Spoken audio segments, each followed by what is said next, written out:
நான் கல்யாணம் பண்ணது உண்மைதான், இல்லையே சொல்லல. அதுக்கு முன்னாடியில இருந்து சொல்லுங்க. முதல் கல்யாணத்தை பத்தி சொல்லுங்க. அசோக்கு கல்யாணம் பண்ணோம். முதல் வீட்டுக்காரர் இவரை கூப்பிடுறாரு. அவங்க 2 பேரும் பேசிக்கிறதே எனக்கு தெரியாதுங்க. எதுக்கு நீ கருமுட்டை விற்கிற? ஒருத்தர் கேட்டாங்க. 35,000 ரூபாய்க்கு வாங்கினீங்க சொன்னாங்க. கொடுக்கல. 2-3 தாட்டி டெஸ்ட் பார்த்தாங்க. ஒரு 25 இப்படி 20 முட்டை இருக்குன்னு சொன்னாங்க. கூட்டிட்டே ஓடிட்டேன். இல்ல இருக்கிறனால அப்புறம் என்ன? 2 புருஷனும் ஒத்துமையா தான் இருக்கீங்க. அவரை ஒத்துப்பட்டு வருதுல மேம். இது ஒண்ணு இல்லைன்னா அசோக் இல்லைன்னா உங்க பேர் என்னது? பழனிசாமி. யாரோ ஒருத்தர் முடிவு பண்ணு. என்கிட்ட சொன்னியா? நீ புரோக்கர் காசு கொடுக்கணும்னு சொன்னியா? புரோக்கர் காசு கொடுக்கணும் உங்களுக்கு தெரியாதா? தெரியுமில்ல? சொல்லல. நீ தாலிய தங்கன்னு சொன்னாங்க. இது நான் கழட்டி தரேன், நீங்க தங்கமான்னு பாருங்க. அதை விட தவிர நீ இன்னொருத்தருக்கு மனைவி. நான் கல்யாணம் பண்ணது உண்மைதான், இல்லையே சொல்லல. அதுக்கு முன்னாடியில இருந்து சொல்லுங்க. முதல் கல்யாணத்தை பத்தி சொல்லுங்க. அசோக்கு கல்யாணம் பண்ணோம். லவ் மேரேஜா? இல்ல அம்மா பார்த்துதான், எங்க சித்தி மூலியமா. எப்படி கல்யாணம் பண்ணீங்க? புரோக்கர் மூலியமா. விவாகரத்து வாங்காம இது கல்யாணம் பண்ணீங்க? அது தப்புதான். வாங்கல, விவாகரத்து வாங்காம கல்யாணம் பண்ணது தப்புதான். அப்புறம் தான் இவங்க புரோக்கர் மூலியமா தான் கல்யாணம் பண்ணாங்க. 50,000 ரூபாய் போட்டு கல்யாணம் பண்ணாங்க. இப்ப அந்த காசு கேக்குறாங்க. அது அப்படி சும்மா கட் அண்ட் ரைட்டா பேசிட்டு போக கூடாது. உட்கார்ந்துட்டு திமிரா உட்கார்ந்துட்டு பேசிட்டு கூடாது. நீங்களே கூப்பிட்டீங்க அவரை கல்யாணம் பண்ணிக்கிறேன்னு சொல்லி. நான் வந்து கூப்பிடல, புரோக்கர் மூலியமா தான் கூப்பிட்டாங்க. ஆமாமா. அதுக்கப்புறம் அவர் வேலைக்கு போனதுக்கு அப்புறம் நீங்க தானே கூப்பிட்டுருக்கீங்க. அவங்களே நேரடியா வந்து ஒரே நாள் தான் பார்த்தாங்க, ஒரே நாள்ல முடிச்சிட்டாங்க பேச்சுவார்த்தை. நீங்க இப்ப சொன்னீங்களே நான் அவர் வேலைக்கு போனாரு. வேலைக்கு போலீங்க, அங்க வந்தாங்க எங்களை தேடி. ஐயோ, ஒரு பைத்தியக்கார பைலட் அந்த மாட்டிட்டு படுற பாடு. சரி. என்னை தேடி அங்க ஆலயத்துக்கு வந்தாங்க. வந்துட்டு ஒரே நாள்ல பேசி ஒரே நாள்ல முடிவு எடுத்துட்டாங்க. சரி, அப்புறம் ஒரே நாள் தான் பார்த்தோம். நாங்க அவங்களுக்கு போன் நம்பரும் எனக்கு தெரியாது, இவர் யாரும் நான் முன்ன பின்ன பார்த்ததே இல்லை. எல்லாமே புரோக்கர் மூலியமா தான் அமைஞ்சது. ரொம்ப திட்டவும் முடியல. ஒரு அளவுக்கு மேல வேணா வேற ஏதாவது வார்த்தையை பேசி விட்டுருமோன்னு வேற பயமா இருக்கு. உங்க முதல் வீட்டுக்காரர் இவரை கூப்பிடுறாரு. அவங்க 2 பேரும் பேசிக்கிறதே எனக்கு தெரியாதுங்க. எப்படி அவருக்கு நம்பர் கிடைச்சது? இது நம்ம லிஸ்ட்லயே இல்லையே. என்னை வேண்டாம்னு சொல்லி விவாகரத்து பண்ணணும்னு சொல்லி எழுதி வாங்கி அவங்கள பிளாக்மெயில் பண்ணி எல்லாம் வேண்டாம்னு சொல்லுங்க அப்படின்னு சொல்லி. போய் பேசக்கூடாதுன்னு கட்ட நான் தான் கொடுத்தேங்க. ஒழுங்கா இருக்கணும். சும்மா இங்க தேவையில்லாத வேலையெல்லாம் பேசிட்டு கூடாது. நான் தான் கொடுத்தேன், இல்லைன்னு சொல்ல. நான் தான் கொடுத்தேன். யாருக்கு கொடுத்தீங்க? இவருக்கு கொடுத்தத பத்தி கேட்கல. கல்யாணம் ஆகி 3வது நாள் உங்க அசோக்கோட கால் இவருக்கு வந்திருக்கு. எப்படி வந்தது? அவருக்கு யாரு முதல்ல ஃபோன் பண்ணது? அசோக் தான். எனக்கு என் நம்பர் கூப்பிட்டாங்க. நான் தான் கொடுத்தேங்க நம்பர். அது எப்படி தெரியும்? நான் கொடுக்காம இவங்களுக்கு எப்படி தெரியும் நம்பர்? யாருக்கு? இவங்களுக்கு அசோக் நம்பர். அந்த போன்ல தான் பேசணும். இவரோட போன்ல தான் நாங்க பேசணும். யாரு பேசுனாங்க? நாங்க 2 பேருமே. நீங்க யார் 2 பேரு? நானும் இவரும். அப்புறம் எப்படி நம்பர் தெரியாம போகும்? சபா, இப்பவே கண்ண கட்டுது. செல்வி, இப்போ முதல்ல கூப்பிட்டது அசோகா இவரா? நாங்க தான் கூப்பிட்டோம். நாங்கன்னா நானா யார கூப்பிட்டீங்க? இல்ல, அவங்க சொந்தக்காரர் கூப்பிட்டாங்க. அடங்கம்மால முதல்ல கூப்பிட்டது அசோக் இவர. எனக்கு ஃபர்ஸ்ட் அசோக் நம்பர் யாரு கொடுத்தாங்க? என் நம்பர் யார் கொடுத்திருப்பா? அசோக் வந்து என்கிட்ட வந்து வாங்கிட்டு போயிட்டாங்க. அத வந்து நீங்க அசோக்கிட்ட பேசுறது உண்டா? இல்லங்க, இப்போ எனக்கு கொஞ்சம் துணிமணி வேணும்னு சொல்லி கேட்டிருந்தேன். யார்ட்ட? எங்க வீட்ல அசோக்கிட்ட. எது? இவர் கூட தானே கல்யாணம் பண்ணி போனீங்க. இப்ப இடையில நான் வந்துட்டேன் ஜனவரியில. கல்யாணம் ஆன புதுசுல கேக்குறேன். இவரை கல்யாணம் பண்ணீங்கல்ல? ஆமா. அப்போ நாங்க 2 பேரும் தான் பேசுவோம். யாரு? அவரும் நானும். அப்புறம் எதுக்குமா கல்யாணம் பண்ண? மண்டை காயுது எனக்கு.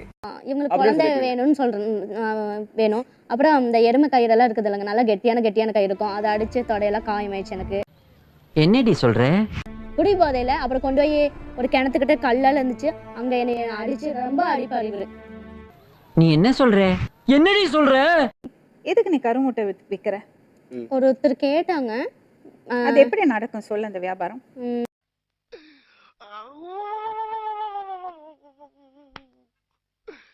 இப்படி தலைக்கு ஊத்தும்னா அப்ப 3ஆம் நாள் 4ஆம் நாள் யார் உங்ககிட்ட வந்து சொன்னது? அது பக்கத்துல அங்க சொன்னாங்க. நான் கொடுக்கமல. ஒரு ஆரம்பமே ரொம்ப கஷ்டமாப்பா. எங்க வீட்டுக்காரருக்கு உதவி பண்ணுங்க, இப்படி கால் இப்படி 1 லட்சம் வாங்கியிருக்காங்க. அப்புறம் நான் வரல, நான் வந்தேன். நிறைய தேடி வந்துட்டு எனக்கு கொடுத்தது இல்ல. என் உடம்புல ரத்தம் இல்ல. என்னங்க எனக்கு ஒண்ணுமே புரியல. அதுதானப்பா எனக்கும் புரியல. 35,000 ரூபாய்க்கு வாங்கினீங்க சொன்னாங்க. கொடுக்கல. 35,000 ரூபாய் வாங்கினீங்க?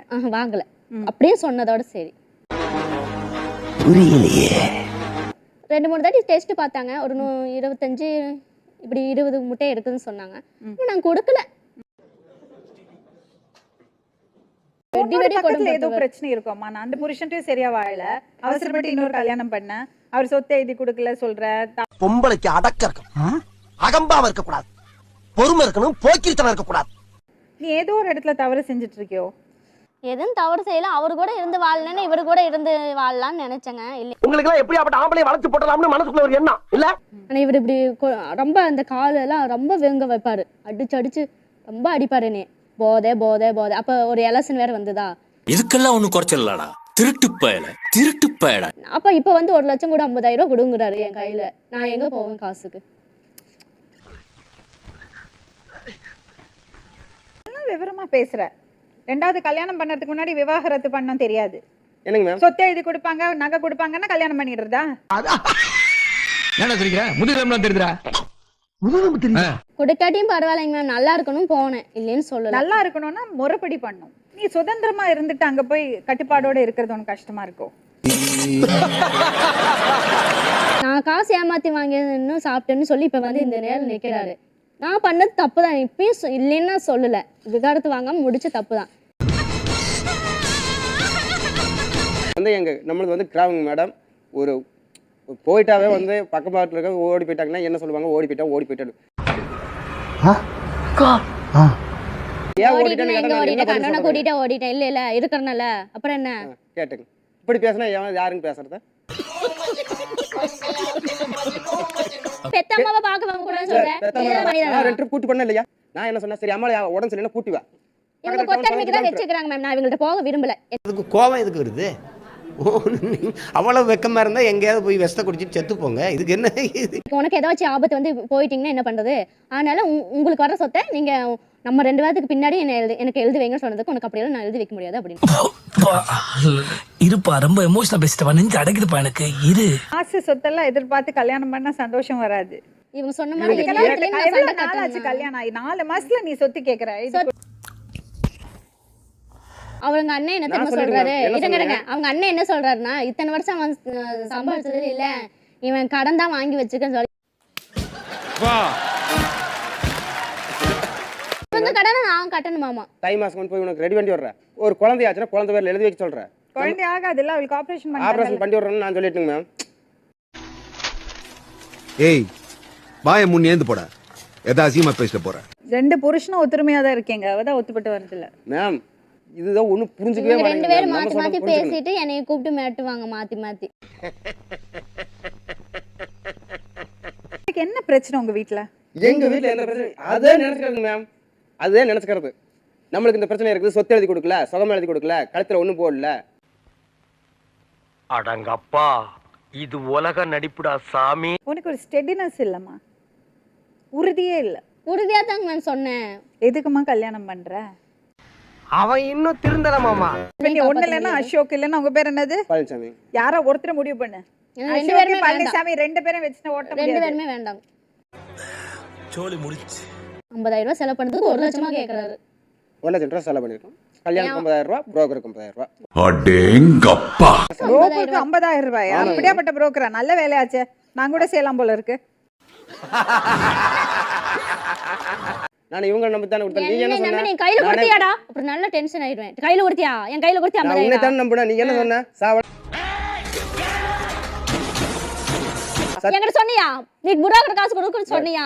புரோக்கர் காசு கொடுக்கணும் உங்களுக்கு தெரியும்ல? சொல்லல நீ சொல்லாம உனக்கு தெரியும்.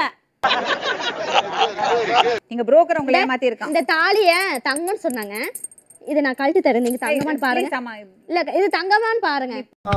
காலங்காத்தால ஒரு ரூசு போயிட்டு வந்து சிக்கிட்டமே. கைட்ல வாங்கி போட்டல, விவாகரத்தை பண்ணாம இன்னொருத்தரோட தாலியை வாங்கி இவர் தங்கம்னு சொல்றாரு, கவரிங் போட்டு. அரை பவுன் நாம இது. அதை விட தவறமா நீ செஞ்சது? அதை விட தவறு நீ இன்னொருத்தருக்கு மனைவி. இத பாருங்க, அவ உங்களுக்கு மனைவியே கிடையாது, சட்டப்படி மனைவி கிடையாது. ஆகா, உனக்கு பாரு பாயிண்ட் மேல பாயிண்ட் கிடைக்குது. உங்களை யாராச்சும் ஏமாத்தி இருக்காங்கன்னா அந்த புரோக்கர் தான் ஏமாத்தி இருக்காரு. சரிங்க. அவரை போய் கேளுங்க, நஷ்ட ஈடு கேளுங்க. சரிங்க. இந்த பொண்ணை கேட்ட பிரயோஜனம் இல்ல.